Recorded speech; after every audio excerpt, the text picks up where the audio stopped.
Hello दोस्तों, स्वागत है आपका हमारे यूट्यूब चैनल मरीन वर्ल्ड में। दोस्तों, आज की इस वीडियो में मैं आप लोगों को बताऊंगा ब्राज़ील देश के बारे में इंटरेस्टिंग फैक्ट्स और अन्य जानकारी भी आप लोगों को दूंगा। दोस्तों, वीडियो में आगे बढ़ने से पहले मैं आपसे रिक्वेस्ट करना चाहूँगा कि अगर आपने अभी तक इस चैनल को सब्सक्राइब नहीं किया है तो इसे ज़रूर सब्सक्राइब कर लीजिएगा और अगर वीडियो अच्छा लगे तो इसे शेयर ज़रूर कीजिएगा। तो चलिए दोस्तों, इस वीडियो को स्टार्ट करते हैं। दोस्तों, ब्राज़ील के इंटरेस्टिंग फैक्ट्स के बारे में ये सेकेंड वीडियो है।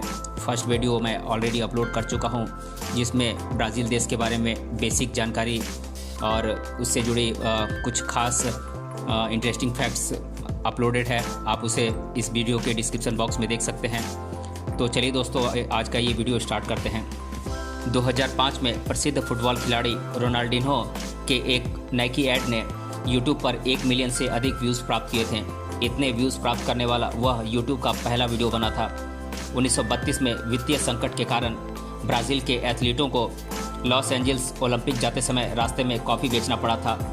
ब्राज़ील ने 2010 में अमेरिका को आधे मिलियन से अधिक हैंडगन का निर्यात किया था।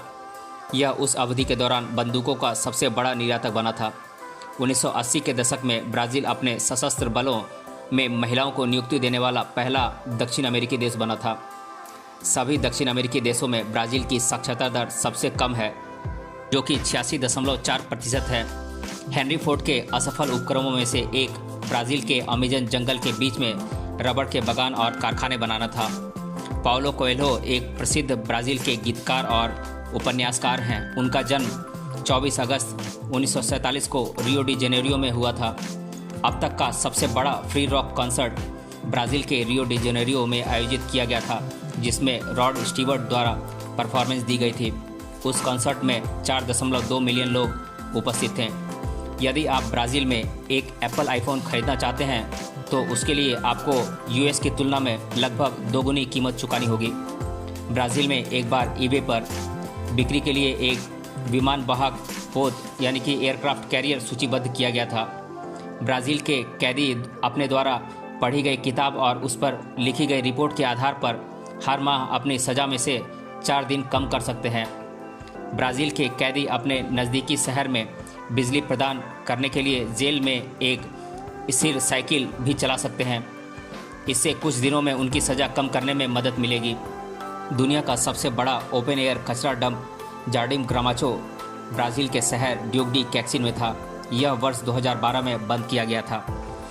Guinness book of world records के अनुसार बैंक डकैती की सबसे बड़ी राशि ब्राज़ील के फोर्टालेजा शहर में 6 जुलाई 2005 को हुई बैंक डकैती में लूटी गई थी।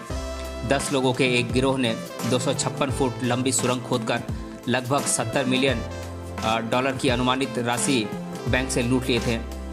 ब्राज़ील में मानव बस्ती का निर्माण कम से कम 32,000 साल पहले शुरू हुआ था।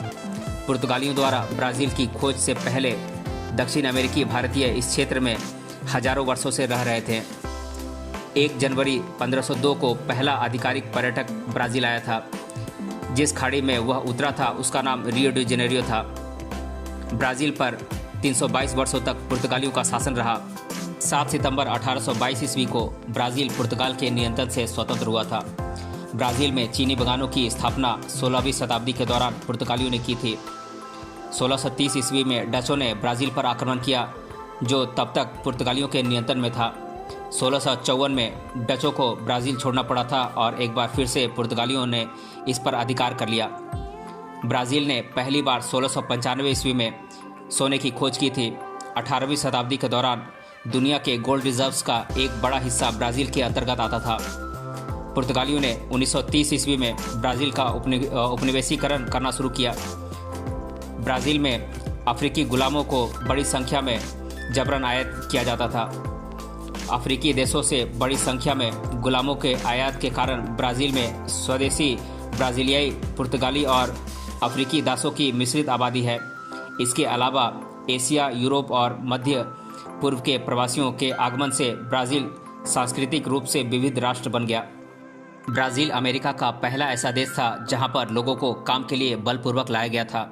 आयातित अफ्रीकी दासों द्वारा कई वर्षों तक देखी गई कठिनाइयों के बाद 1888 ईस्वी में गुलामी प्रथा समाप्त की गई थी। गुलामी प्रथा समाप्त करने वाला अमेरिका का आखिरी देश ब्राज़ील था। रियो डी जेनेरियो 1956 से 1960 तक करीब 197 वर्षों तक ब्राज़ील की राजधानी था। 1961 में देश की राजधानी को रियो डी जेनेरियो से ब्राज़ीलिया स्थानांतरित कर दिया गया। देश की राजधानी ब्राज़ीलिया को बनाने में सिर्फ 41 महीने लगे थे। बाढ़ और भूस्खलन के कारण जनवरी 2011 में रियो डी जेनेरियो के एक पहाड़ी क्षेत्र में 916 लोगों की मौत हो गई थी और 345 लोग लापता हो गए थे। यह देश के इतिहास की सबसे बड़ी तबाहियों में से एक था। ब्राज़ील का पहला प्रिंटिंग प्रेस 1808 ईस्वी में स्थापित किया गया था। 1870 से ब्राज़ील किसी भी युद्ध में शामिल नहीं हुआ है। ब्राज़ीलियाई आमतौर पर 3 जातीय समूहों के वंशज हैं, जो कि हैं अमेरिंडियन, अफ्रीकी और यूरोपीय। ब्राज़ील दुनिया का सबसे बड़ा देश है जहाँ की आधिकारिक भाषा पुर्तगाली है। पुर्तगाली बोलने वाले लोगों को लुसोफोन्स भी कहा जाता है। लगभग 1.5 से 2.5 मिलियन ब्राज़ीलियाई लोग जापानी वंशज हैं, यानी कि यहाँ जापानी मूल के हैं। बहुत से अप्रवासी जापानियों द्वारा अपने साथ चेरी वृक्षों और चेरी ब्लॉसम के पौधे लाए गए थे, जिन्हें साओ paulo में उनके घरों के बाहर और कुर्टिबा में सार्वजनिक पार्कों में देखा जा सकता है। दुनिया की सबसे बड़ी कैथोलिक आबादी 73.6% ब्राज़ील में रहती है। ब्राज़ील की कुल आबादी का 64% हिस्सा कैथोलिक है। संयुक्त राज्य अमेरिका के बाद ईसाइयों की दूसरी सबसे बड़ी आबादी ब्राज़ील में है। दक्षिण अमेरिका महाद्वीप में ईसाइयों की सबसे बड़ी आबादी ब्राज़ील में है। ब्राज़ील में लगभग 180 भाषाएं बोली जाती हैं। ब्राज़ील में जीवन प्रत्याशा यानी कि लाइफ एक्सपेक्टेंसी औसतन लगभग 75.46 वर्ष है। सिल्वा ब्राज़ील में सबसे लोकप्रिय सरनेम है। रियो डी जेनेरियो में हर साल आयोजित होने वाले रियो कार्निवल को दुनिया का सबसे बड़ा कार्निवल माना जाता है।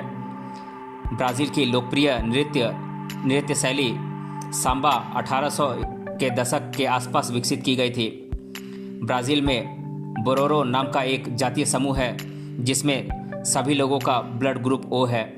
फिजोआडा ब्राज़ील का राष्ट्रीय व्यंजन है, जो बीन्स, बीफ और पोर्क को एक साथ मिलाकर बनाया गया एक स्टू है। ब्राज़ील का राष्ट्रीय पेय गन्ने की शराब है, जिसे बर्फ़, चीनी और कुचले हुए चूने के स्लाइस को मिलाकर बनाया जाता है।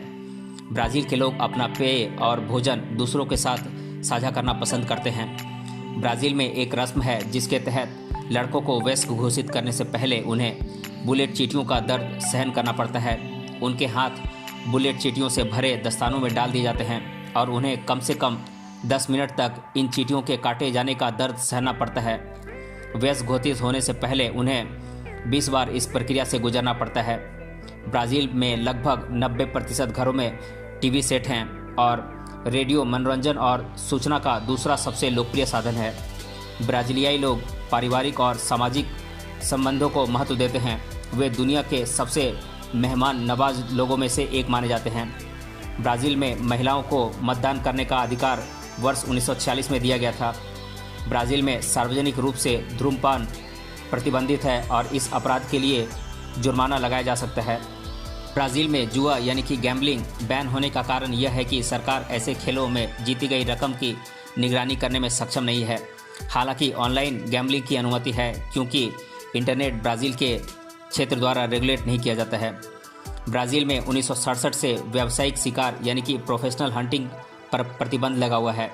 हालांकि कुछ मामलों में शिकार की अनुमति है, जो कि निर्वाह के लिए किया जाता है। ब्राज़ील में किसी भी उम्र के किसी व्यक्ति के लिए इंडोर टैनिंग पर 2003 में प्रतिबंध लगा दिया गया था। ऐसा प्रतिबंध लगाने वाला यह पहला देश बना था। टैनिंग बेड, बूथ या सनलैम्प का उपयोग करके अपने स्किन को टैन करना इंडोर टैनिंग कहलाता है। इंडोर टैनिंग स्किन कैंसर का कारण बन सकता है, इसीलिए इस पर बैन लगाया गया है। ब्राज़ील में ई सिगरेट पर 2009 से प्रतिबंध लगाया गया है। यह प्रतिबंध ऐसे वैज्ञानिक डेटा की कमी के कारण है जो यह बताएं कि यह स्वास्थ्य के लिए कितना सुरक्षित है। डकैती और चोरी को रोकने के लिए ब्राज़ील के बैंकों में सेलफोन का उपयोग करना प्रतिबंधित है। ब्राज़ील के साओ paulo शहर में 2006 से आउटडोर विज्ञापन पर प्रतिबंध लगा दिया गया है। तो दोस्तों, आज की इस वीडियो में हमने जाना ब्राज़ील देश के बारे में रोचक तथ्य और अन्य जानकारी। अगर ये वीडियो अच्छा लगा है तो अपने दोस्तों तक इस वीडियो को ज़रूर शेयर करें और हमें कमेंट बॉक्स में कमेंट करके बताएं कि ये वीडियो आपको कैसा लगा। मिलते हैं अगले वीडियो में किसी अन्य टॉपिक के साथ। तब तक के लिए धन्यवाद।